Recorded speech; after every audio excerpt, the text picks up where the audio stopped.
Last week, it was reported that Democratic Congressman John Conyers had been accused of sexual misconduct by multiple women up in the Congress and reached a settlement with at least one of them.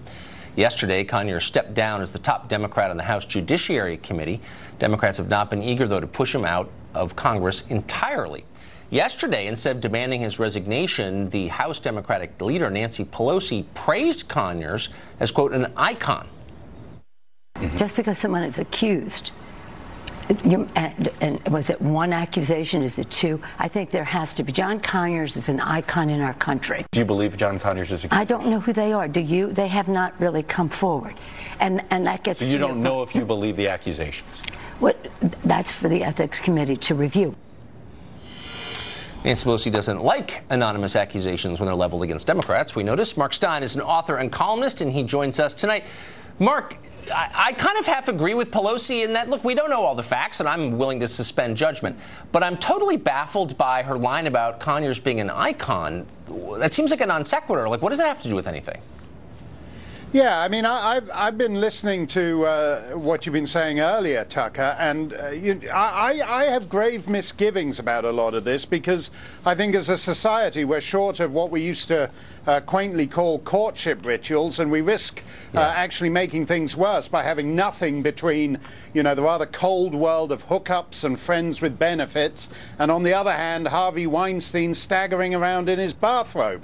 But in the case of Conyers, Nancy Pelosi, the most powerful woman in Democrat progressive politics, just gave a textbook illustration of how vulnerable women in low-level jobs are cowed into not coming forward. What does "he's an icon" mean? It means he's a somebody and you're a nobody. What does it mean when she says, I don't know who these women are? They're just girls in the typing pool, so they don't count. He's the icon. That's right. So I'm just getting right now in my ear, actually, an update on this. Pelosi has just released a statement saying that she did speak to one of the accusers, apparently whose name is Melanie Sloan, and she finds the accusations, quote, disturbing. I don't have word on whether she's going to be calling for him to leave the Congress, but she does seem a little bit slow to make a judgment about Chairman Conyers, and I don't want to think it's partisan, but I can't think of another good explanation.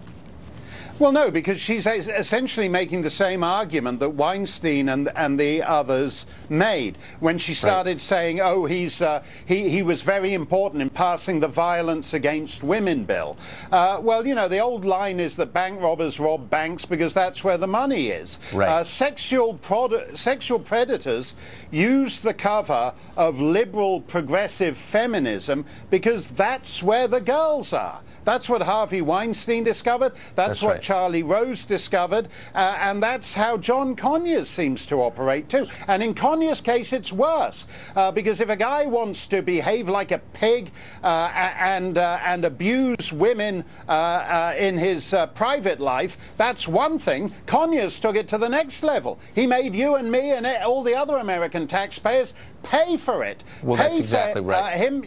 Which is disgraceful. Absolutely disgraceful. Just to get back to something you said at the outset, which is maybe what bothers me the most, it does seem like we're moving toward a complete breakdown in the way that men and women get along, which may be the worst possible outcome. What's the solution to that? Well, I do think that almost every other generation in human history had it easier.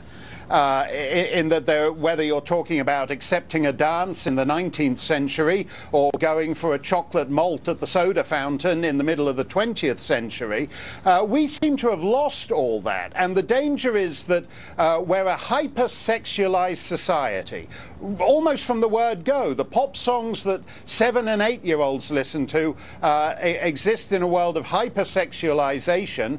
But then if you want to act on that, there are no longer any agreed social rituals as to how it is you're meant to pursue that. And re-establishing that kind of architecture is really the challenge. What Kathy was saying at the top of the show, when the women take over and we have, what did she call it, warlock hunts, I don't think warlock hunts are the answer, and I think that kind of tortured view of relations between the sexes will make a miserable world for people across this country. I agree with that completely. That's what you want to avoid, that kind of zero-sum thinking. Mark Stein, thank you as always for your wisdom.